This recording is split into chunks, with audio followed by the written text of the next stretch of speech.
मेलेफिसेंट। इस मूवी की शुरुआत में हम एक जादुई जंगल को देखते हैं। इस जादुई जंगल का नाम मूर है और यहाँ पर तरह तरह के जादुई जीव और परियां रहती हैं। यहाँ पर हम एक छोटी उम्र की परी को भी देखते हैं जिसका नाम मेलेफिसेंट है। ये बहुत ही शक्तिशाली परी है और इसके बड़े बड़े पंख हैं। वो इन पंखों की मदद से कहीं भी उड़कर जा सकती है। मेलेफिसेंट को मूर जंगल और यहाँ के सभी निवासियों से काफ़ी ज़्यादा लगाव है और इसीलिए वो ज़िंदगी भर बस यहीं रहना चाहती है।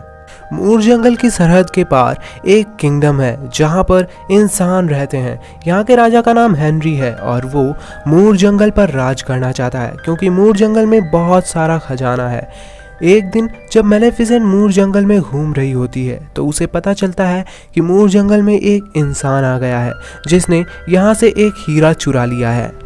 मेलेफिसेंट ने कभी भी इंसानों को नहीं देखा था, इसीलिए वो वहाँ जाती है और मेलेफिसेंट देखती है कि वो एक लड़का है जो कि लगभग उसी की उम्र का है। इस लड़के का नाम स्टीफन है। मेलेफिसेंट उस लड़के से वो हीरा ले लेती है और उसे जंगल की सरहद तक छोड़ने के लिए जाती है।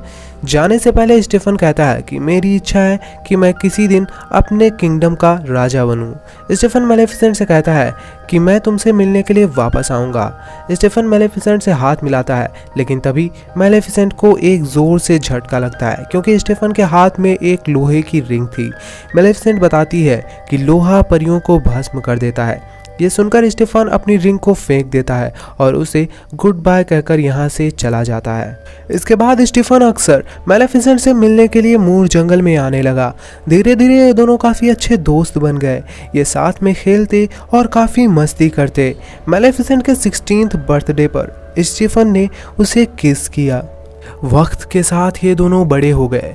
स्टीफन अपनी इंसानी दुनिया में इतना व्यस्त हो गया कि उसने मूर जंगल आना बंद कर दिया, लेकिन मेलेफिसेंट घंटों तक उसका इंतज़ार करती रहती। मेलेफिसेंट को इंसानों के लालच के बारे में कुछ भी नहीं पता था। वो सोचती थी कि इंसान काफ़ी अच्छे होते हैं। धीरे धीरे कई साल बीत गए लेकिन स्टीफन मूर जंगल वापस नहीं आया। मेलेफिसेंट अब बड़ी हो चुकी थी और अब वो मूर जंगल की प्रोटेक्टर है। एक दिन दूसरे किंगडम का किंग हेनरी अपनी सेना के साथ मूर जंगल पर हमला करने के लिए आता है।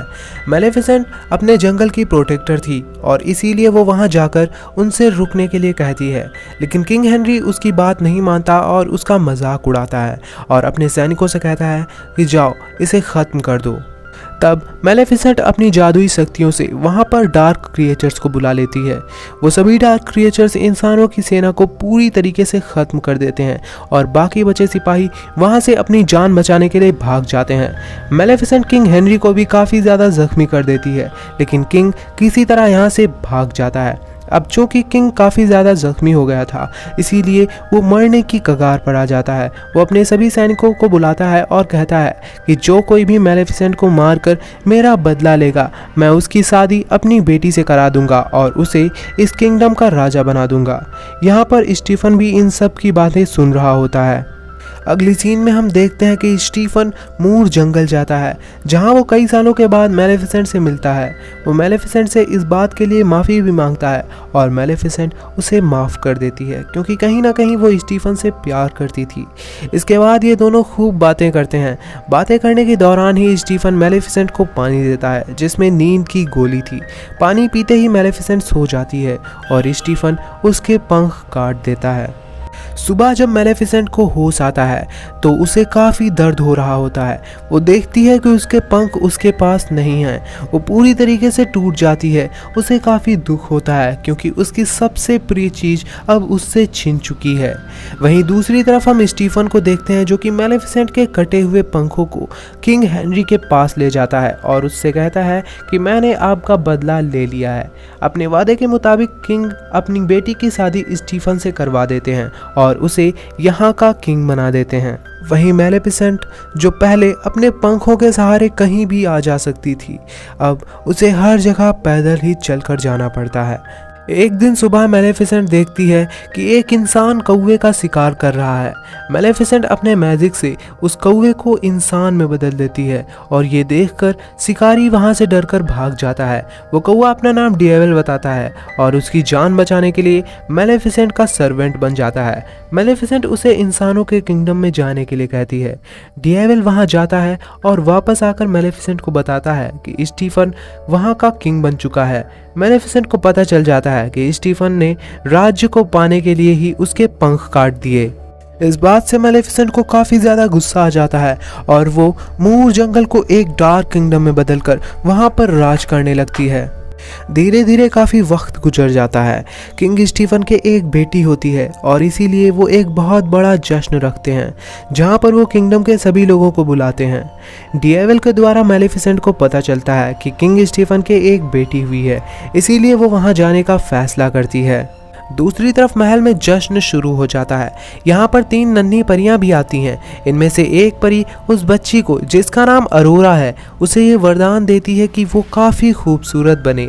दूसरी परी वरदान देती है कि ये बच्ची हमेशा खुश रहे और तीसरी परी जैसे ही उसे वरदान देने के लिए आगे बढ़ती है, यहाँ पर मैलेफिसेंट आ जाती है और वो अरोरा को एक श्राप दे देती है। वो कहती है कि अरोरा बहुत ही खूबसूरत होगी, वो जिससे भी मिलेगी वो अरोरा से प्यार करेगा, लेकिन इसके 16वें जन्मदिन पर सूर्य अस्त होने से पहले चरखे की सुई इसकी उंगली में चुभेगी, जिससे ये हमेशा के लिए एक गहरी नींद में चली जाएगी, एक ऐसी नींद में जहाँ से ये दोबारा कभी भी नहीं उठेगी।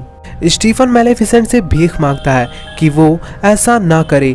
तब मैलेफिसेंट कहती है कि ठीक है, राजकुमारी गहरी नींद से उठ सकती है, लेकिन केवल ट्रू लव किस के द्वारा।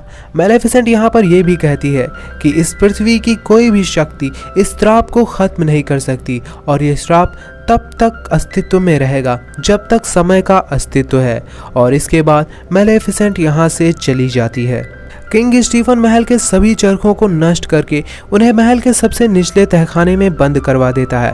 वो एक ऐलान करता है कि अब से इस किंगडम में कोई भी चरखे का इस्तेमाल नहीं करेगा। डर के मारे स्टीफन अपनी बेटी अरोरा को उन 3 नन्ही परियों को दे देता है और कहता है कि इसे महल से कहीं दूर ले जाओ और 16 साल 1 दिन पूरे हो जाने पर ही इसे वापस लाना। इसके साथ ही स्टीफन मैलेफिसेंट को मारने के लिए अपनी सेना को भेजता है, लेकिन मैलेफिसेंट मूर जंगल के चारों ओर एक पेड़ों की दीवार खड़ी कर देती है जिसे कोई भी पार नहीं कर सकता। दूसरी तरफ वो 3 नन्ही परियां अरोरा को लेकर एक सुनसान जंगल में चली जाती हैं और यहीं पर एक घर में रहने का फैसला करती हैं। वो सभी अपने जादू से इंसान बन जाती हैं और यहीं रहना शुरू कर देती हैं। पर मैलेफिसेंट को पता था कि अरोरा कहाँ है, इसीलिए मैलेफिसेंट और डिएवल अब इन पर नज़र रखना शुरू कर देते हैं। मैलेफिसेंट अरोरा को डराने की कोशिश भी करती है, पर उसकी इन हरकतों से अरोरा हंसने लगती है। ये 3 परियां जो अरोरा को अपने साथ यहाँ लेकर आई हैं, ये तीनों अपने काम में काफ़ी ज़्यादा केयरलेस होती हैं और वो अरोरा का ठीक से ख्याल नहीं रखती थी। इसीलिए मैलेफिसेंट और डिएवल अब अरोरा का ख्याल भी रखते थे। वहीं स्टीफन बार बार अपनी सेना को मैलेफिसेंट को मारने के लिए भेजता रहता, पर उसके सिपाही कभी भी मूर जंगल में प्रवेश नहीं कर पाते। इस बात से स्टीफन काफ़ी निराश हो जाता है। वहीं दूसरी तरफ हम देखते हैं कि एक दिन अरोरा खेलते खेलते पहाड़ से गिर जाती है, पर मैलेफिसेंट अपनी जादुई शक्तियों से उसे बचा लेती है। कहीं ना कहीं मैलेफिसेंट अब अरोरा के प्रति आकर्षित होने लगी थी, क्योंकि वो दिल से बुरी नहीं थी, हालात ने उसे ऐसा बना दिया था। धीरे धीरे वक्त बीतता है और कई साल गुजर जाते हैं। अरोरा अब बड़ी हो चुकी है। जैसा कि मैलेफिसेंट ने कहा था कि अरोरा बहुत खूबसूरत होगी, वैसा ही होता है। अरोरा काफ़ी ज़्यादा खूबसूरत थी। एक दिन अरोरा मूर जंगल की सरहद पर पहुंच जाती है। वो भी जानना चाहती है कि आखिर इस दीवार के पीछे क्या है। मैलेफिसेंट उसे मूर जंगल में ले आती है। अरोरा इस जंगल को देखकर काफ़ी खुश होती है, क्योंकि आज तक उसने कभी भी इतना खूबसूरत नज़ारा नहीं देखा था। वो मैलेफिसेंट से कहती है कि मैं आपको जानती हूँ, आप मेरी फेरी गॉड मदर हैं, मेरे बचपन से आप मुझे देखती आ रही हैं।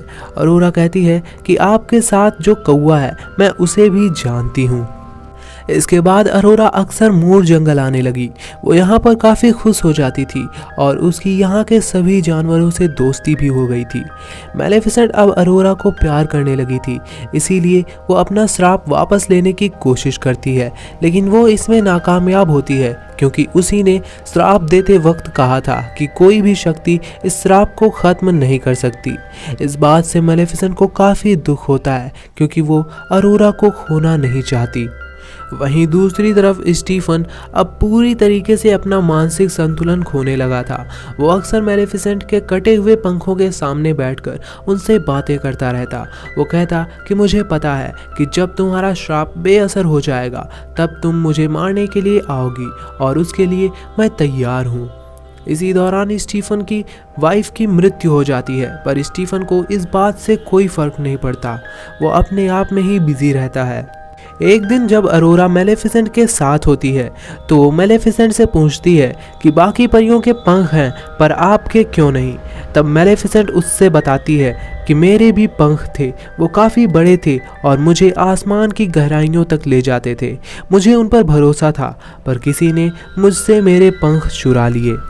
एक दिन अरोरा मैलेफिसेंट से कहती है कि जब मैं बड़ी हो जाऊंगी तो आपके साथ यहीं मूर जंगल में रहूंगी। मैलेफिसेंट कहती है कि तुम अब भी आ सकती हो। एक दिन बाद अरोरा 16 साल की हो जाएगी और मैलेफिसेंट ने उसे जो श्राप दिया था वो पूरा हो जाएगा। इसी बात से मैलेफिसेंट काफ़ी परेशान होती है क्योंकि वो किसी भी कीमत पर अरोरा को खोना नहीं चाहती। अगले दिन जब अरोरा अपने घर वापस जा रही होती है तो उसे रास्ते में एक लड़का मिलता है जिसका नाम फिलिप है और वो एक राजकुमार है। वो अरोरा से किंग स्टीफन के महल का रास्ता पूछता है। अरोरा उसे रास्ता बता देती है। इसी दौरान ये दोनों एक दूसरे की ओर अट्रैक्ट हो जाते हैं। ये दोनों कहते हैं कि हम फिर मिलेंगे। दूर से मैलेफिसेंट और डिएवल ये देख रहे होते हैं। डिएवल मैलेफिसेंट से कहता है कि आपने कहा था कि ट्रू लव्स किस अरोरा को श्राप से मुक्त कर सकती है, शायद ये लड़का हमारे काम आए। तब मैलेफिसेंट उससे कहती है कि ट्रू लव जैसी कोई चीज़ नहीं होती और इसीलिए मैंने ये कहा था। दूसरी तरफ अरोरा अपने घर पहुंचकर उन 3 परियों से कहती है कि मैं घर छोड़कर जा रही हूँ। उन परियों को लगता है कि ये महल जाने की बात कर रही है। तभी इनमें से एक परी के मुंह से निकल जाता है कि हम कल तुम्हें तुम्हारे पिता के पास लेकर जाएंगे। इन परियों ने अरोरा को बताया था कि उसके पेरेंट्स मर चुके हैं और इसीलिए अब ना चाहते हुए भी इन परियों को अरोरा को सब कुछ सच बताना पड़ता है। इसके बाद अरोरा मैलेफिसेंट के पास जाती है और उससे पूछती है कि क्या आपने ही मुझे श्राप दिया। तब मैलेफिसेंट कहती है कि हाँ। ये सुनकर अरोरा काफ़ी ज़्यादा दुखी हो जाती है और वहाँ से चली जाती है। वो सीधा महल में अपने पिता के पास पहुँचती है। उसके पिता इस बात से नाराज़ होते हैं क्योंकि अरोरा एक दिन पहले महल में आ गई थी। वो अरोरा को एक रूम में बंद करवा देते हैं ताकि वो श्राप पूरा ना हो सके और मैलेफिसेंट को मारने की तैयारी करने लगते हैं। वहीं दूसरी तरफ अरोरा को अपने कमरे में एक दरवाज़ा दिखता है। इस दरवाजे के सहारे वो उसी तहखाने में पहुंचती है जहां पर सभी चरखों को नष्ट करके फेंक दिया गया था। यहां पर जादू से एक चरखा अपने आप ही ठीक हो जाता है। अरोरा पूरी तरीके से मंत्रमुग्ध हो जाती है और चरखे की सुई पर अपनी उंगली रखकर दबा देती है। मैलेफिसेंट का श्राप पूरा हो जाता है और अरोरा वहीं बेहोश होकर गिर जाती है। जब स्टीफन को ये बात पता चलती है तो वो नन्ही परियों पर काफ़ी ज़्यादा गुस्सा होता है। वहीं दूसरी तरफ हम देखते हैं कि मैलेफिसेंट फिलिप को अपने साथ महल में ले जाती है और उसे अरोरा को किस करने के लिए कहती है, लेकिन फिलिप के किस करने के बाद भी अरोरा नहीं उठती। इस बात से मैलेफिसेंट को काफ़ी बुरा लगता है। वो सो रही अरोरा से कहती है कि मैं कसम खाती हूँ कि जब तक मैं जिंदा रहूँगी तब तक कोई भी तुम्हें हानि नहीं पहुँचा पाएगा। इसके बाद वो अरोरा को किस करती है और वहाँ से जाने लगती है।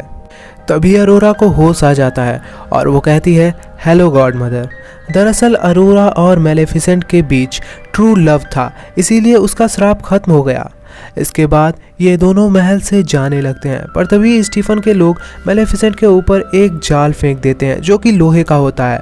लोहा परियों को कमज़ोर बना देता है, इसीलिए लोहे के सामने मैलेफिसेंट काफ़ी कमज़ोर हो जाती है। पर वो डिएवल को एक ड्रैगन में बदल देती है और डिएवल कई सिपाहियों को ख़त्म करके मैलेफिसेंट को छुड़ा लेता है। पर तभी कुछ सैनिक मेलेफिसेंट को चारों तरफ से घेर लेते हैं और डिएवल को भी पकड़ लेते हैं। अब यहाँ पर स्टीफन आता है जिसने एक लोहे का आर्मर पहना होता है। वह मेलेफिसेंट को बुरी तरीके से मारता है और उसके पैरों में लोहे की जंजीर डाल देता है। दूसरी तरफ हम अरोरा को देखते हैं जो कि मेलेफिसेंट के पंखों के पास पहुंच जाती है। वो देखती है कि वो पंख हिल रहे होते हैं और इसीलिए वो उन पंखों को बाहर निकाल देती है। वो पंख मेलेफिसेंट से एक बार फिर से जुड़ जाते हैं। मेलेफिसेंट यहाँ से एक मीनार पर उड़कर चली जाती है। यहाँ पर स्टीफन भी आ जाता है क्योंकि उसने मेलेफिसेंट को जंजीर के सहारे पकड़ा था।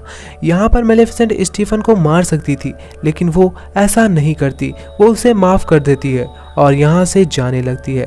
तभी स्टीफन पीछे से उस पर हमला कर देता है और उसे अपने साथ नीचे गिराने लगता है, पर मेलेफिसेंट किसी तरह से अपने पंख खोलकर उड़ने लगती है और स्टीफन वहीं मारा जाता है। इस तरह अच्छाई की जीत हो जाती है। इसके बाद हमें दिखाया जाता है कि मेलेफिसेंट मूर जंगल को फिर से खूबसूरत बना देती है और अरोरा को यहाँ की रानी बना देती है। वो उन सभी दीवारों को ख़त्म कर देती है जो कि उसने मूर को अलग रखने के लिए बनाई थी। इस तरह दो रियासतें अब एक हो जाती हैं और इसी के साथ ये मूवी यहीं पर ख़त्म हो जाती है। इसका दूसरा पार्ट भी 2019 में आया था, उसे भी जल्द ही मैं अपने चैनल पर अपलोड करूँगा। मिलते हैं आपसे अगली वीडियो में, तब तक के लिए goodbye and take care.